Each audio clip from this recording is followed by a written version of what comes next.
പോകുന്നത് ന്യൂസിലൻഡിലെ 2 ഫാമുകൾ കാണാനാണ്.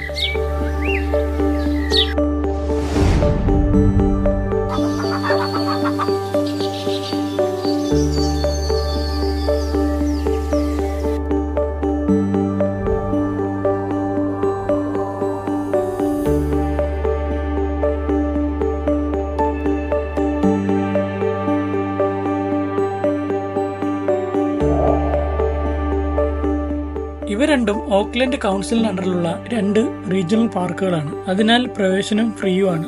നമ്മുടെ ചാനൽ ആദ്യമായിട്ടാണ് കാണുന്നതെങ്കിൽ ഈ വീഡിയോ മുഴുവൻ കാണാനും ഇഷ്ടപ്പെട്ടാൽ ചാനൽ സബ്സ്ക്രൈബ് ചെയ്യാനും മറക്കല്ലേ. നമ്മൾ ഈ യാത്ര നടത്തുന്നത് ന്യൂസിലൻഡിലെ വിന്ററിന്റെ അവസാന സമയത്താണ്. അതുകൊണ്ട് ഓക്ലൻഡിന്റെ ഗ്രാമങ്ങളെല്ലാം നല്ല പച്ചപ്പും പുതുതായി കിളുത്തു വരുന്ന ചെടികളും ഒക്കെ ആയിട്ട് ഇങ്ങനെ ഭംഗിയായിട്ട് നിൽക്കുകയാണ്. അതുമാത്രമല്ല, ആട്ടിൻകുട്ടികൾ ജനിക്കുന്നതും ഏറെക്കുറെ ഈ ഒരു സമയത്താണ്. ഈ യാത്രയിൽ നമ്മൾ ആദ്യം പോകുന്നത് ആംബുരി റീജിയണൽ